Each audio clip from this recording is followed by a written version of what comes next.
ఇవాళ ఒక ఇంట్రెస్టింగ్ టాపిక్తో మేము ముందుకు వచ్చేసా. ఇంట్రెస్టింగ్ అని ఎందుకు అన్నానంటే ఖచ్చితంగా మన వ్యూవర్స్కి ఇలాంటి టాపిక్స్ చాలా ఇంట్రెస్టింగ్గా ఉంటాయని నాతో పాటు మీకు కూడా తెలుసు. అందుకని ఈ టాపిక్ని నేను ఇంట్రెస్టింగ్ అన్నాను. ఒకరికి బాధ కలుగుతూ ఉంటే చాలామంది ఎంజాయ్ చేస్తుంటారు చూడండి. అలాంటి టాపిక్లో ఒక టాపికే ఇది. అసలు నాకు తెలియక ఒక విషయం అడుగుతాను. ఈ లోకంలో భర్త లేకుండా సింగిల్గా ఉన్న సింగిల్ మదర్స్ ఎంతమంది లేరు? ఎంతమంది అసలు వాళ్ళ పిల్లల్ని ఉన్నత స్థాయిలోకి తీసుకొచ్చి ఒక ఉన్నత స్థానంలో ఉన్న వాళ్ళు ఎంతమంది లేరు? అసలు లోకంలో భర్త లేకపోతే బ్రతకలేమన్నట్టుగా ఎందుకు ప్రవర్తిస్తున్నారు? నేను ఎవరి గురించి మాట్లాడుతున్నానో మీకు ఈ పాటికి అర్థమై ఉంటుంది. భానుగారు, స్ట్రైట్గా మీతోనే మాట్లాడుతున్నాను. ఎందుకు మీరు అంత ఏమంటారు ఎమోషనల్ అయిపోతున్నారు? అది కూడా ఎందుకు సోషల్ మీడియాలో పెడుతున్నారు? ఎమోషనల్ అవుతారు, ఎవరైనా కాదని లేదు. అంత చక్కగా కలిసి ఉన్న భర్త ఈరోజు పక్కన లేకపోతే బాధ అనిపిస్తుంది. ఎంతో ప్రేమించిన భర్త, ఓకే, ఎంతో నమ్మిన భర్త ఈరోజు మీ పక్కన లేకపోతే చాలా బాధ అనిపిస్తుంది, కాదని లేదు. బట్ అది కూడా ఎందుకు సోషల్ మీడియాలో పోస్ట్ చేస్తున్నారు? అది మీ పిల్లలతో పాటు వాళ్ళ మైండ్ సెట్ని ఎందుకు పాడు చేస్తున్నారు? వాళ్ళు ఎంత చిన్న పిల్లలండి, వాళ్ళ మెంటల్ స్టేజ్ చాలా ఇదిగా ఉంటుంది, చాలా చాలా ఏమంటారు దాన్ని, సెన్సిటివ్గా ఉంటుంది. పిల్లల మైండ్ సెట్ చాలా సెన్సిటివ్గా ఉంటుంది. అలాంటి పిల్లల్ని పట్టుకొని సోషల్ మీడియాలో వాళ్ళని ఎందుకు అట్లా ఇన్ఫ్లుయెన్స్ చేస్తున్నారు? అసలు ఇన్ఫ్లుయెన్సర్ అంటే ఏంటి? ఇన్ఫ్లుయెన్సర్ అంటే సోషల్ మీడియాలో ఇన్ఫ్లుయెన్స్ చేయడం, అవతల వాళ్ళు మిమ్మల్ని చూసి నేర్చుకునే విధంగా ఉండాలి. ఎస్, నేను కూడా మీ వీడియోస్ చూసినప్పుడు భాను ప్రసాద్ 143 అనే ఒక ఛానల్ అప్పుడప్పుడు నాకు కూడా ఇన్స్టాగ్రామ్ స్క్రోల్స్లో వచ్చేటప్పుడు, ఫ్రాంక్గా చెప్పాలంటే నేనేమి సబ్స్క్రైబ్ చేయలేదు, బట్ అప్పుడప్పుడు చూస్తూ ఉంటాను కాబట్టి వస్తాయి. అప్పుడు నేనే హ్యాపీగా ఫీల్ అయ్యేదాన్ని మీ ఫ్యామిలీని చూసి, మీ హస్బెండ్ని, మీ పిల్లల్ని చూసి, అట్లా ఒక నిండు కుటుంబాన్ని చూసినప్పుడు ఒక మంచి ఫీల్ వస్తుంది. నేనే అనుకునేదాన్ని ఎంత చక్కగా ఉన్నారు ఫ్యామిలీ అని.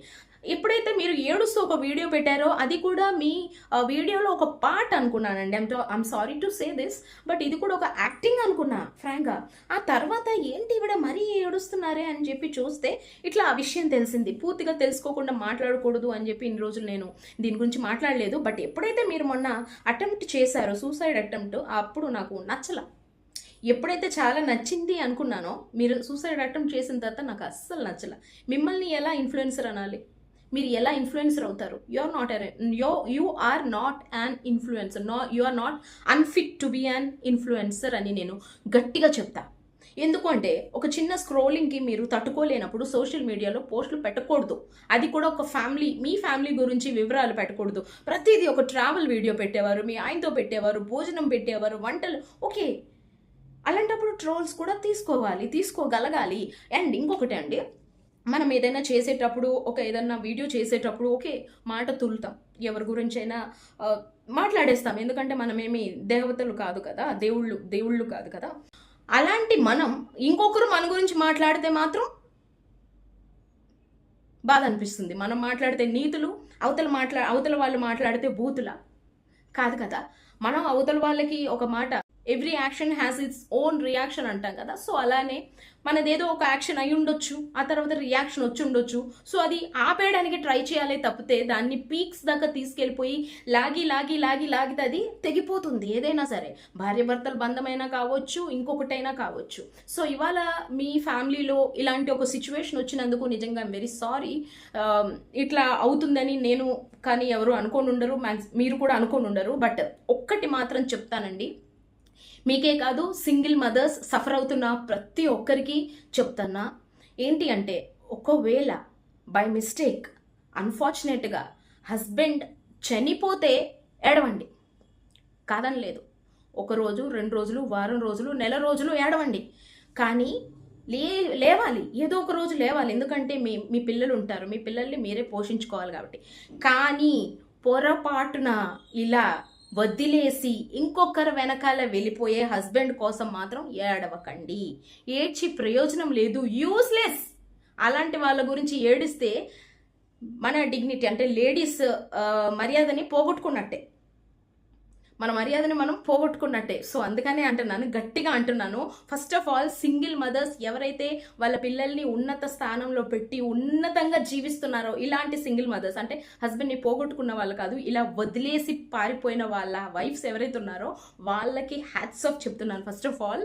అండ్ ఇప్పుడు మీ గురించి మాట్లాడాలంటే, లోకంలో ఎవరు లేరు నేనే అన్నట్టుగా ఏడవకండి దయచేసి. అండ్ ఎవరైనా ఏమైనా అంటే దాన్ని పాజిటివ్గా తీసుకోండి, దానికి ఇంకాస్త గట్టిగా ఫైట్ ఇవ్వండి, కానీ ఇలా కృంగిపోయి సూసైడ్లు చేసుకోవద్దు. మీకు బంగారం లాంటి 2 పిల్లలు ఉన్నారు, వాళ్ళని చూసుకోండి, మంచిగా ఉండండి. అండ్ మీకు చాలామంది ఫాలోవర్స్ ఉన్నారు, చాలామంది భుజం తట్టే వాళ్ళు ఉన్నారు, చాలామందికి అలా లేరు కూడా. ఒంటరి జీవితాలు జీవిస్తూ ఎవరికి తెలియని ప్రపంచంలో వాళ్ళ బ్రతుకులు బ్రతికే వాళ్ళు చాలామంది ఉన్నారు. బట్ మీకు అలా కాదు, సోషల్ మీడియాలో ఉన్నారు, అట్ ద సేమ్ టైం మీ చుట్టూ కూడా ఉన్నారు. కాబట్టి మీరు ఇంకా ధైర్యంగా ఉండాలి, ధైర్యాన్ని పంచాలి.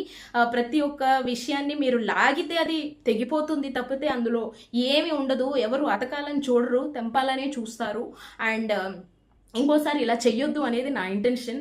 సో ఒక ఇన్ఫ్లుయెన్సర్ అన్నప్పుడు మిమ్మల్ని చూసి నేర్చుకునేలా ఉండాలి, మిమ్మల్ని చూసి ఇదేంటి ఇవిడ ఇలా చేసింది అనేటట్టు చెయ్యొద్దు. అండ్ మీరు ఏదైతే చేస్తున్నారో మీకు మంచి టాలెంట్ ఉంది, ఎక్స్ప్రెసివ్ ఫేస్ ఉంది. సో ఆ టాలెంట్ని ఇంప్రూవ్ చేసుకోండి, ఇంకా మంచి రోజులు వస్తాయని నేను మనస్ఫూర్తిగా కోరుకుంటున్నాను. ఒకవేళ మీ హస్బెండ్ మారు మనసు పొంది వెనక్కి వస్తే ఖచ్చితంగా క్షమించాలి. ఎందుకంటే ప్రతి ఒక్కరు తప్పులు చేస్తాము, ఒక్కొక్కసారి మనం తప్పుగా అనుకుంటాము, తప్పుగా అర్థం చేసుకుంటాము. కొంతమంది చెప్పుడు మాటలు విని నమ్ముతూ ఉంటారు, కొంతమంది ప్రతిదీ మనం చూసే ప్రతిదీ నిజం కాదు, వినే ప్రతిదీ నిజం కాదు అంటుంటాం కదా. అలాంటి మిస్టేక్స్ ఏమైనా జరుగుండొచ్చు, ఖచ్చితంగా ఆయన తిరిగి వస్తారనే కోరుకుంటున్నాను. మీరు గట్టిగా ఉండండి, ఇక్కడక్కడ పంచాయతీలు పెట్టకుండా ప్రశాంతంగా ఉండి మీ పని మీరు చేసుకోండి. ఎక్కడ మీరు ముఖ్యంగా సోషల్ మీడియాలో అల్లరి చేసుకోవద్దు, అల్లరి పాలవ్వద్దు. మనం మీరు చెప్పిందల్లా చూస్తారు, వ్యూవర్స్ వస్తారు చూస్తారు, కానీ వాళ్ళే ట్రోల్స్ చేస్తారు, అల్లరి పాలైపోతాం. ఏదో అంటారు కదా, బజార్లో పడిపోతాం. కాబట్టి దయచేసి అలాంటి పని చేయకండి, స్ట్రాంగ్గా ఉండండి, ఎలాంటి అలిగేషన్స్ని పట్టించుకోవద్దు, మంచిగా ఉండండి. Thank you.